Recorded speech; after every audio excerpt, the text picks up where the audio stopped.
Shalom Aleichem, maintenant on va voir le Mishnah Bura et ça va nous permettre de revoir ce qu'on a vu, tout ce qu'on a vu dans le Magen Avraham et le Rama, le Psak Halacha. Keshu Bekarmélite. On a dit que quand c'est quelqu'un qui est pendant Shabbat, il voit que son talit il est coupé Bekarmélite, c'est un Isur des Rabbanan, donc on n'est pas obligé d'enlever son vêtement. Ou Makom Shesham En Isur Tiltul Ragmi des Rabbanan, c'est un endroit où le Isur de porter une Kumi des Rabbanan, mais les Kach et Tzarik Lasir. C'est pourquoi il n'y a pas besoin de l'enlever. Des Gwad Abriot, de Isur des Rabbanan, parce qu'un Gwad Abriot, ça repousse un des Rabbanan. Vafal Gav des Mitzvat, des tzitzit Mitzvat assez de Raïta, bien qu'en réalité de porter un tzitzit qui n'a pas de vêtements, c'est un Mitzvat assez de Raïta, ou de Raïta le Dachinan, des Gwad Abriot. Or, un Gwad Abriot, il ne repousse pas un de Raïta. Mikol comme charé.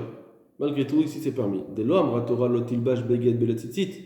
Parce que la Torah n'a pas dit qu'un issour l'ota assez de mettre un vêtement dans son tzitzit. Rak mitzvah assez la tilbo tzitzit. C'est juste une mitzvah positive. Et kevan shenachol la tilbo tzitzit. Et puis beshabbat. Et puisque maintenant il peut pas. Et puisque maintenant il peut pas mettre son de tzitzit pendant Shabbat, en over mitzvah assez. C'est plus une mitzvah assez minatora. Ben alavra Isur des Rabbanan. Ce n'est plus qu'un Isur des Rabbanan. Ou le car putar mine Gwad Abriot. C'est pour ça que pour Gwad Abriot, c'est permis. Ben Tzarik Kipshat Talit. Il n'a pas besoin d'enlever son talit. Aval Bershut Arabim Shominatora, mais lorsque c'est Reshut Arabim, et là de porter ses Minatora, ça reste les pochetos. Alors il faudra l'enlever. Ben Tel Gadol, Ben Tel Katan. Vafilu Mishar Omed Arum, même s'il reste sans vêtements. En Zeg Shem. En Alidze, à cause de ça. Shen Gwad Abriot Doche Isur Torah. Doraita, parce que Gwad Abriot, ça ne peut pas repousser un Isur de la Torah, Kazé Bechol Gamne. Ensuite, donc ça c'est évident. Ensuite, on a dit dans le Rama. Le Rama, il avait dit que même pour un Gnai Katan, j'ai le droit de garder mon talit, même si c'est un talit à nous, par exemple, où on voit que quand je vais l'enlever, je vais garder mes vêtements, bien que c'est un Gnai Katan, j'ai le droit de le garder pendant Shabbat. Donc ça, il te dit, Vedavka Beshabbat, c'est seulement pendant Shabbat, c'est moutar de le garder. Pirouche, c'est-à-dire les fiches et Beshabbat, l'itara qui sont de Rabbanan, parce que, Kanistar Leil, parce que pendant Shabbat, il n'y a que le problème Issour des Rabbanan de porter dans le Carmélite, comme on l'a dit en haut, et donc, il y a juste un problème de Rabbanan. Alors c'est pour ça que c'est moutar, même un Gnai Katan. Aval Bechol, Shu Over l'Issour Torah, mais quand c'est pendant Chol, qui transgresse un Isur Torah, même si c'est un Shabbat tassé, mais un Isur Torah, Bechol Shah, à chaque instant, des coups massés, Bositzit, la mitzvah de faire cette tzitzit, alors ça sera interdit, même pour un Gnai Katan, c'est interdit. Oui, Isur Torah, parce qu'un Isur Torah, Filura qui sourd des Shevel tassé, même si c'est de façon Shevel tassé, casé, chez Omone Atasmum mitzvah, ici on voit que c'est un Shevel tassé, puisqu'il s'empêche, enfin, il ne fait pas, il bloque de faire une mitzvah tassée. Malgré tout,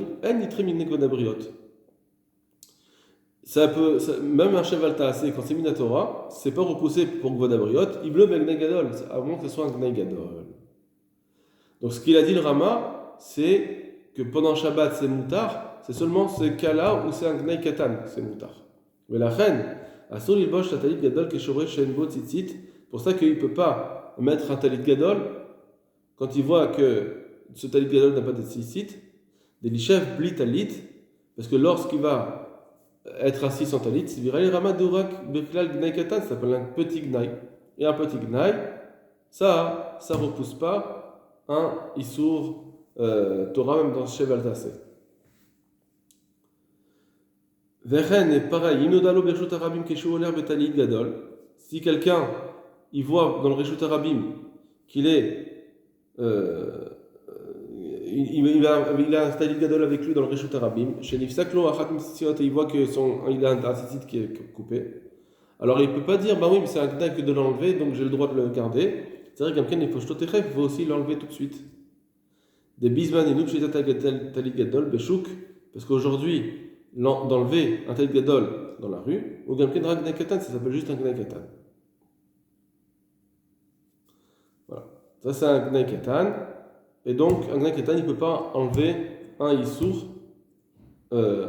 Torah pendant Chol, parce que tout ce qu'on n'a pas mis, c'était pendant Shabbat, avec un Issour de Rabbanan. Mais quand c'est Chol, c'est un Issour Torah même si c'est Shev al Ta'aseh, je peux pas transgresser. Omnam, cependant, toujours dans Chol, im be Bet Knesset de Dalo, si c'est au Bet Knesset qu'il a vu qu'il n'a pas de tzitzit comme il faut, achar shulvar la bouche, et il a déjà son vêtement, batalit, shachat, mitzvot tulim, il a déjà son vêtement, son talit qui a un tzitzit pasoul. Dans ce cas-là, donc on est pendant Chol,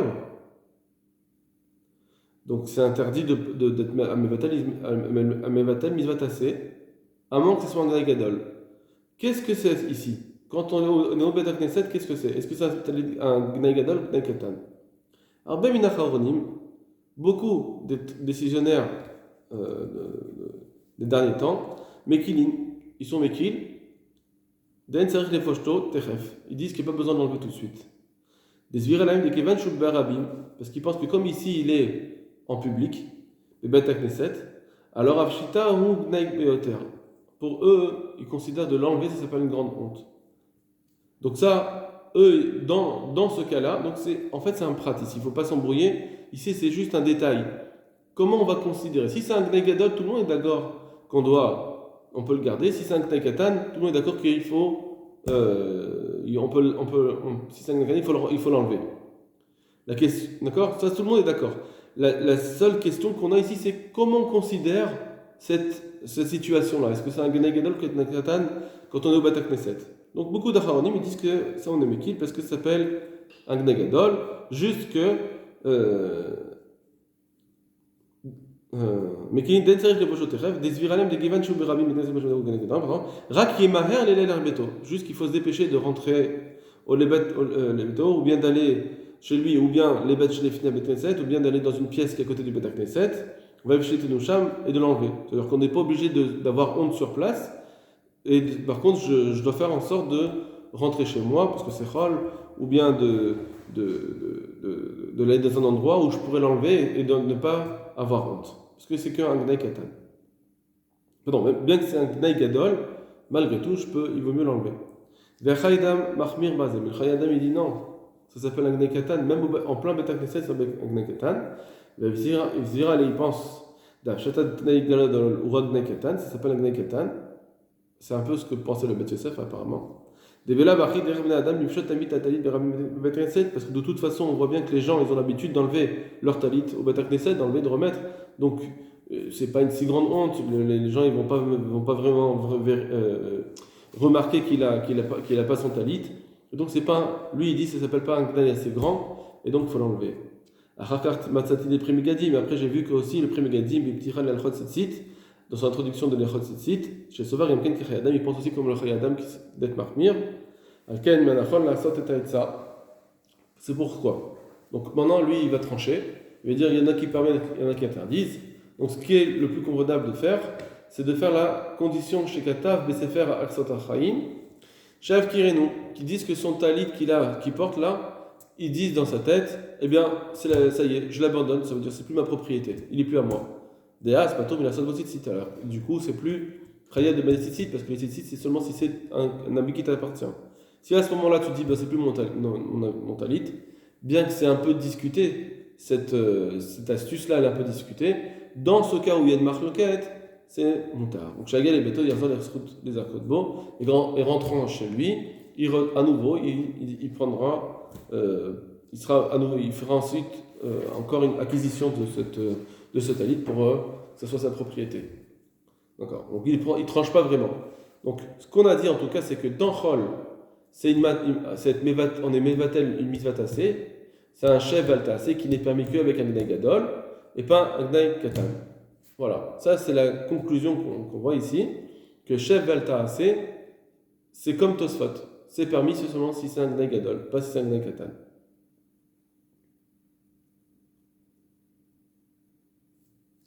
Voilà. Ensuite, Aïn Magen Avram chez Masik, Dema chez Mahmir Arama. Donc on a dit que c'était assour. Pendant Chol, le Rama il dit que c'est assour de mettre son talit si c'est un Gnai Katan. On va voir le Magen Avram chez Masik.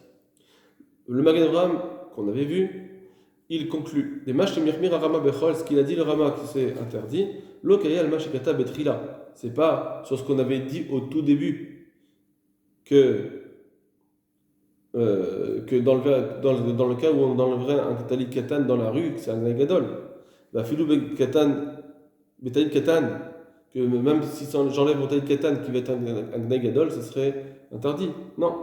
Le Magen Avraham, il a été mechadesh des betalit katan.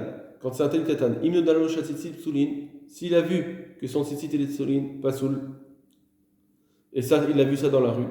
Des gnaï gadol et pochto. Ça s'appelle un grand gnaï de l'enlever, bitacha gudav, même si c'est dans ses vêtements.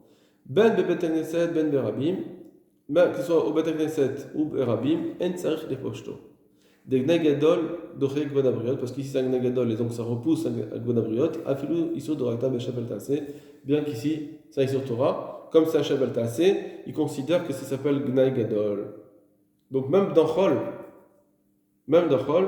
tout ce qu'on dit que c'est assourd, c'est quand c'est des situations de Gnei Katan. Mais si c'est Gnei Gadol, c'est Moutar. En fait, la règle, il faut garder ces règles de Tosfot, qu'on dit que Shev al Tassé c'est Moutar seulement si c'est Gnei Gadol, et même si c'est sur Torah, et quand c'est Gnei Katan, c'est interdit. Après, il faut voir à chaque fois qu'est-ce qui s'appelle Gnei Gadol, Gnei Katan. C'est dans les situations. Peut-être que des fois, même ce qui est écrit ici, dans les situations, peut-être que ça peut être remis en question selon les habitudes des gens. Peut-être qu'il n'y a pas aucun problème. Aujourd'hui, quelqu'un qui enlèverait son talit, peut-être que ce ne serait pas un problème dans la rue, etc.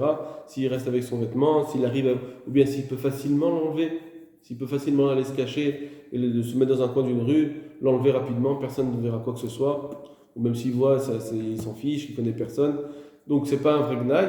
Peut-être qu'effectivement, ça sera un problème, ça sera considéré comme un katan. Donc, ça, les différents cas, les différentes situations, ça, on n'a pas vraiment des grandes règles à retenir.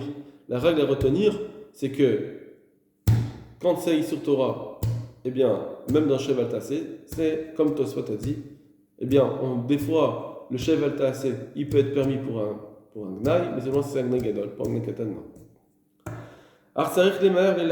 Seulement, il nous dit le Magen Avraham que quand ça est sur Torah, il faut toujours se dépêcher de l'enlever. Bien qu'on t'a permis dans un Gnei Gadol, il faut malgré tout faire en sorte de se dépêcher de rentrer chez lui, ou bien d'aller dans un endroit devant le Bet HaKnesset, dans une salle du Bet HaKnesset, pour l'enlever là-bas.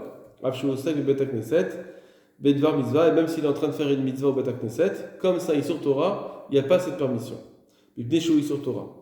Parce que c'est sur Torah. Donc même si on t'a permis que c'est un Gnei Gadol, et donc on t'a permis de ne pas l'enlever devant tout le monde, et même si tu es en train d'être au Seig Mitzvah, que tu es déjà en train de prier au Bet HaKnesset, en train d'étudier, tout cela, c'est moutard de ne pas l'enlever tout de suite, et par contre on te demande de te dépêcher d'aller dans un endroit pour pouvoir l'enlever, de pas là où tu n'auras pas honte. Aval, les Shabbat, mais quand c'est Shabbat, que c'est que Midei Rabbanan, on n'a pas besoin de se dépêcher de sortir du Bet HaKnesset s'il est au Seg Mitzvah. S'il est plus au Seg Mitzvah, alors même pour Aïsur des Rabbanan, il faut se dépêcher. Si il est au Seg Mitzvah, alors on n'a pas besoin de se dépêcher. Donc cette permission, elle est quand c'est Aïsur des Rabbanan, il est au Seg Mitzvah, on ne te demande pas de te dépêcher. Voilà comment il faut retenir la chose.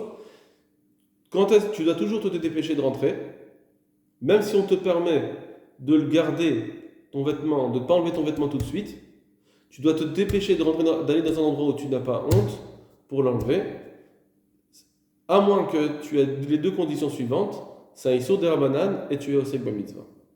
Voilà le résumé. Autre halakha, il avait dit le Rama que quelqu'un qui voit son ami qui a un tzitzit coupé, il n'a pas besoin de lui dire, tant qu'il ne rentre pas chez lui, il faut lui dire, rentre chez toi, je vais te dire quelque chose, et là, il lui dira, enlève-le.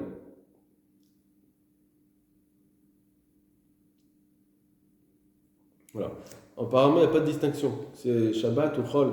Nous, dans la Gemara, on a vu que c'était pendant Shabbat, donc peut-être que même pendant Chol, apparemment, on n'a pas besoin de lui dire, bien qu'il est en train d'être mivatel, mitzvah tassé, en tant que minatora de porter un tzitzit, c'est un shevel tassé. d'un cheval tassé, alors si c'est un Gnaï Gadol, de toute façon, même s'il le savait lui-même, il n'aurait pas besoin de l'enlever. Donc, alors peut-être que c'est évident que j'ai pas besoin de lui dire. C'est quoi ce chidouche? Peut-être qu'on est en train de dire que même si c'est un Gnaï Katan, que dans un Gnaï Katan, il n'y a pas la permission, alors c'est moutard. Parce que, d'abord, il est shogeg. Parce que comme il est shogeg, j'ai pas le besoin de lui dire. D'accord? Donc ça, c'est une chose là qu'il faudrait peut-être un peu plus approfondir. Od katav Magen Avraham. Enfin, dernière phrase du Magen Avraham, Dei mentzitzit be'ir. Dans un cas où dans la ville, on n'a pas vu ça dans cette partie-là, on le voit maintenant, dans le Magen Avraham, que si on est chol, on a dit que pendant chol, je suis obligé de mettre des tzitzit, donc je suis en train d'être mivatel mizvatase minatora. Pendant Shabbat, je peux pas faire de nœud, donc je ne transgresse pas. Mais pendant chol, puisque je peux faire des nœuds, donc si je mets un talit sans mettre des tzitzit, je suis en train de transgresser la mizvatase de ne pas mettre les tzitzit. Alors il dit, si on est dans une ville, Dei mentzitzit ba'ir, si je suis dans une ville où il n'y a pas de tzitzit, donc, je ne peux pas mettre, ça s'appelle que je ne peux pas mettre mes tzitzit. Que ce soit pendant Shabbat, où je ne peux pas mettre des tzitzit parce que je n'ai pas le droit de faire de nœuds. Ou bien je suis dans une ville où il n'y a pas de tzitzit. Imaginons que pour aller trouver des tzitzit, il faut que je voyage. Dans ce cas-là, dino bachol kemo b'Shabbat. Alors pour lui, le din de chol, ça ressemble à Shabbat. Donc j'aurai les mêmes dinim. Je suis pas en train d'être mevatel mizvatase, on va dire. Voadin talit des mochayav rak midirabanan. Ou bien on est à chol, mais son talit il est chayav que midirabanan. Alors, pour nous les Sfaradim par exemple, c'est quand c'est un talit en coton. Ou bien, kegon sheoula, donc lui le Mishnah Berurah il dit pas ça parce qu'il est ashkenaz, alors il dit kegon sheoula, ou bien c'est un talit emprunté, la charchoshim yom, après 30 jours. Quand j'emprunte un talit, normalement j'ai pas de triouf. Si j'emprunte un vêtement quelque part, j'ai pas de triouf. Mais après 30 jours, bien qu'il est toujours pas à moi, au bout de 30 jours, au bout de 30 jours d'emprunt, comme il ressemble comme si c'était à moi, alors il y a un misva des Rabbanan de Malitzit, et donc dino bechol kemo b'Shabbat. Comme c'est des Rabbanan, quand c'est chol, c'est le même dîme que les dîmes qu'on a vu pendant Shabbat. Voilà, comme tout le rêve.